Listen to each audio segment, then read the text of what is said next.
ને બા તો કઈ રીતનું બનાવવાનું છે? પેલી કઢાઈ મૂકવાની છે. કઢાઈમાં આ બે આ તલીનું તેલ અને આ સરસોનું તેલ બે ભેગું નાખી દેવાનું છે, બરોબર?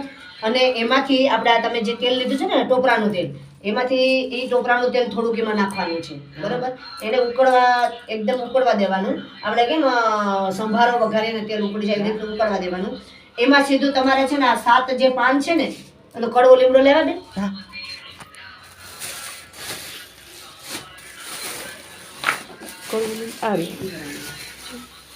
કડવો લીમડો તો હતો 12 ફીટ કેવાય એમાં તો કડવો લીમડો. હા તો વાંધો નહીં, થેલીમાંથી લઈ જાઓ. ખાલી 2 કિરકી લઈ લેવો તો હાલ છે.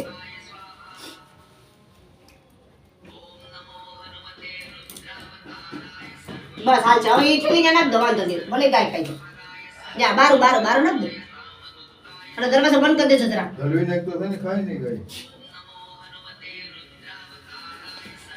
તમારે છે ને બા તેલ મૂકવાનું બેન. તેલ મૂક્યા પછી તમારે આ પાન ધોઈ નાખવાના આપણી ઘરે જઈને. એ પાન આમ લૂછી નાખવાના, પાણી વાળા ન રહેવા જોઈએ. અને આવી રીતના તોડીને એમાં આપણે એમ વઘાર કરીએ એવી રીતનું રાઈ ને જીરું નાખી એમ નાખતું જવાનું, ચમચી હલાવવાનું, બરોબર? તતડી ગયું એની માથે આ લીમડાના પાન નાખી દેવાનું તેલમાં, ધીમો રાખવાનું. પહેલા એકદમ તેલ થવા દેવાનું, પછી ધીમો ગેસ કરી દેવાનો. આ કડવા લીમડાના પાણીમાં નાખવાના, એને તતરવા દેવાનો. અને આ છે ને એલોવેરાને આવી રીતનું ઝીણા ટુકડા કરી નાખવાના, આમ આવી રીતના, બરોબર? આવી રીતના આમ કરી આમ વચ્ચે સીરી અને આમ ટુકડા કરી અને એ એક ડીશ ભરી અને આપણે રકાબી ભરીને એમાં તેલમાં નાખવાનું, એને હલાવવાનું. લસણની કળી 3 આખી નાખી દેવાની છૂંદો કરીને, અને બીજી છે ને 12 કળીમાંથી 3, અને બીજી કળી છે ને ફોલી અને એને છૂંદો કરીને નાખવાની, એમને હલાવવાની છે. આમાંથી તમારે 5 લવિંગીમાં નાખવાના છે આખા, બરોબર? પછી ઓલા તજ હતા ને ઓલામાં છે ને તમને આપ્યો છે ને, એમાંથી એક તજનો ટુકડો લઈ લેવાનો, ને ન હોય તો ઘરેથી પાછું આમાં નાખી દેજો. એ તજ નાખવાના ટુકડા કરીને એવી રીતના. પછી આ અજમા એમાં નાખી દેવાના વઘારમાં. પછી આ આપણે કાળા તલ આવી રીતના બધા નાખી દેવાના. થોડી વસ્તુ રહેવા દેવાની આમ, એટલે આપણે પાછી વખતે જ્યારે મલમ બનાવો ને ત્યારે આપણને કામ આવે, બરાબર? જેમ આ લોકો નાય ને એમ તમારે નાવાનું છે. નિમક તમારે અડધી વાટકી ભરીને ફટાકડી નાખવાની છે, નિમક નાખવાનું છે. એ ઉકળી જાય પાણી એટલે પછી તમારે જ્યારે સ્નાન કરવા જાવ ને ત્યાં તમારે ભીમસેન કપૂર ને બધું નાખવાનું છે. આ રીતનું નાખવાનું. આવી રીતનું હલાવીને તમારું તેલ બની ગયું, તૈયાર થઈ ગયું.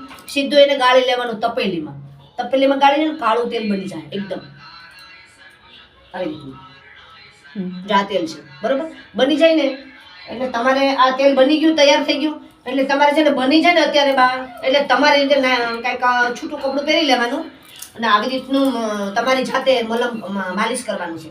આ કોઈ એમ જ કરવાનું, તમારી જાતે જ આવી રીતનું બધીમાં મલમ કરવાનું છે, બરોબર? સૂતી વખતે સમજો કે તમે જમી લીધા તરત તમારે માલિશ કરવાનું, અને માલિશ કરી અને પછી તમારે હોવાનું છે. હમણાં માલિશ કરો, જેટલું તમારે તાકાત હોય ને એટલું છોડવાનું, અંદર જેટલું છૂટું પડે ને એમ બધું સારું તમારા માટે. દુખાવો થાય તો ગોળી લઈ લેવાની, બરોબર? પણ આ તમારે કામ આ રીતનું તમારે કરવાનું છે, સમજી ગયા? ના તમારું તેલ બની જાય, તમને પગનો દુખાવો કેટલો પછી ફેર પડી એ પ્રમાણે મને કહેજો.